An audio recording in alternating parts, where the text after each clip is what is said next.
Hello guys, welcome back to my channel পিসুজি memoir. আমি নিয়ে চলে এসেছি শান্তিনিকেতন ব্লগ 2।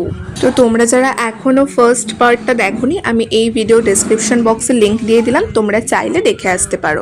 তো আমরা পরের দিন সকালবেলা ঘুম থেকে উঠে একটা টোটো রিজার্ভ করে সুরুল বড়বাড়ি চলে গিয়েছিলাম। আমি যখন আগের বছরও গিয়েছিলাম তখনও এই জায়গাগুলো সবই ঘোরা ছিল, সেই ভিডিওর লিঙ্ক আমি ডেসক্রিপশন বক্সে দিয়ে দেবো। তো আমরা এবার চলে গেলাম ভেতরে, কিন্তু ভেতরে ঢোকার আগে কিন্তু 10 টাকার একটা টিকিট কেটে ভেতরে ঢুকতে হবে।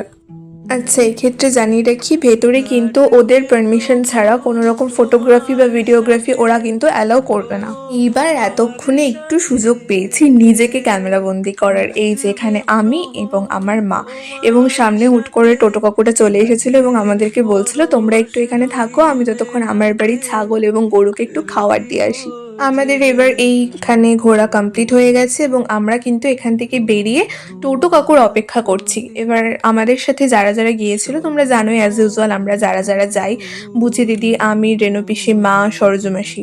তো আমাদের কিন্তু টোটো আর আসছিল না, তো আমরা সামনে একটা চায়ের দোকান ছিল একদম এই বাড়িটার সামনেই, তো সেখানে আমরা চা খাচ্ছিলাম। এরপর আমাদের টোটো কাকু চলে আসে এবং আমরা বেরোলাম আমার কুটির যাওয়ার উদ্দেশ্যে। যেহেতু আমরা আগের বছর শান্তিনিকেতন এসেছিলাম, তাই আমরা ঠিক করেছিলাম এবার বেশ কিছু জায়গা বাদ দিয়ে কিছু কিছু জায়গায় অনেকক্ষণ থাকবো। তো এবার তাই জন্য আমরা যাচ্ছি আমার কুটিরে। এই যে দেখো আমার কুটির যাওয়ার রাস্তা, এবং আমরা কিন্তু এবার পৌঁছেও গেলাম আমার কুটির।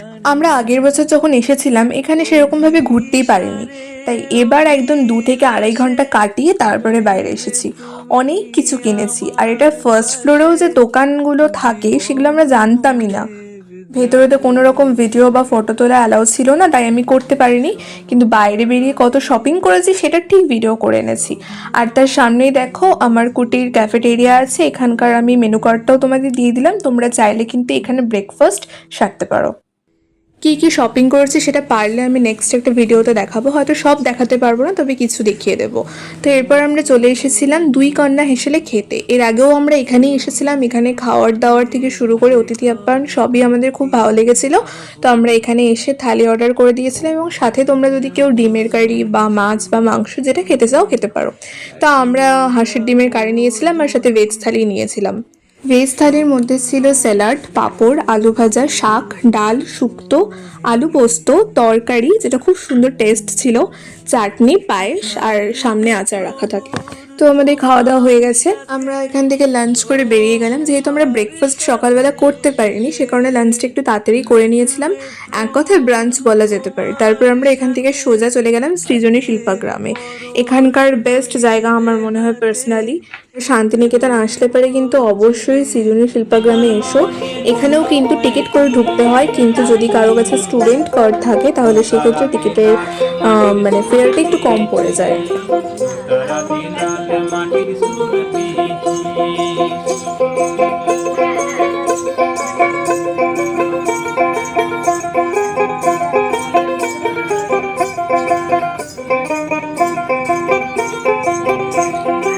আমরা গিয়েছিলাম ফেব্রুয়ারি মাসের ফার্স্টের দিকে, ওই 1-2 তারিখের দিকে ঠিকই, কিন্তু গরম সাংঘাতিক ছিল, তাই রোদ্রে আর না থাকতে পেরে এখানে আমি আর মা বসেছিলাম, আর বাদবাকি সবাই ফটো তুলছিল, ঘুরছিল। এর মাঝখানে আমি আর মা বসে বসে খুব সুন্দর একটা মিষ্টি ভিডিও করে ফেলেছি, শর্ট টাইপের। আগের বছরও করেছিলাম, এবছরও করেছি, তো সেটা আমার প্রোফাইলে পোস্ট করা আছে, সেটার লিঙ্কও আমি দিয়ে দেবো, তোমরা চাইলে দেখতে পারো। সৃজনী শিল্পাগ্রামেও কিন্তু অনেক ছোট ছোট দোকান বসে, তোমরা চাইলে ভিজিট করতে পারো। আমি ভিজিট করেছি, আমি একটা জুয়েলারি কিনেওছি, কিন্তু আমি সেটা দেখাতে পারিনি ব্লগে। তারপর আমরা এখান থেকে বেরিয়ে গিয়েছিলাম এবং তার পাশে এরকম প্রচুর দোকান বসে, সেখান থেকে কাঁচা আমের শরবত নিয়েছিলাম, আবার আম পোড়ার শরবতও নিয়েছিলাম। তারপর আমরা সোজা চলে এসেছি কঙ্কালীতলা। এর আগের বার কঙ্কালীতলা আমরা সকালে গিয়েছিলাম, কিন্তু এবার আমরা সবার লাস্টে গিয়েছি।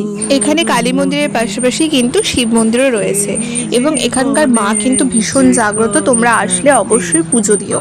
আর এই কঙ্কালীতলাতেও কিন্তু প্রচুর ছোট ছোট দোকান বসে, এবং এখান থেকে আমি একটা ব্যাগ নিয়েছিলাম। আমি চেষ্টা করব পরের ভিডিওতে একটা শান্তিনিকেতন থেকে যা যা কিনেছি সেগুলো দেওয়ার। তো এখান থেকে সামনে যারা ছিলেন ওনারা আমার কপালে তিলক দিয়ে দেন, এবং তারপরে এখানে সানসেট আমরা দেখি। তারপরে এখানে কিছু ছোট ছোট কয়েকটা ভিডিও এবং ফটো তুলে আমরা এখান থেকে আস্তে আস্তে বেরিয়ে যাই। যেহেতু অনেকটাই বিকেল গড়িয়ে প্রায় সন্ধে হয়ে গিয়েছিল, তো আমাদের সোনাঝুরি হাটেও যেতে হতো।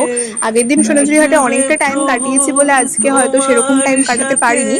তো সোনাঝুরি হাটে এখান থেকে বেরিয়ে সোজা চলে যাই এবং দেখো আমার কাঁধে যে ডান দিকের কাঁধে যে ব্যাগটা, ওটাই কঙ্কালতলা থেকেই নেওয়া। আর এটাই ছিল আমাদের শান্তিনিকেতনে থাকার লাস্ট দিন। আমরা তার পরের দিন সকালবেলায় আমাদের ট্রেন ছিল।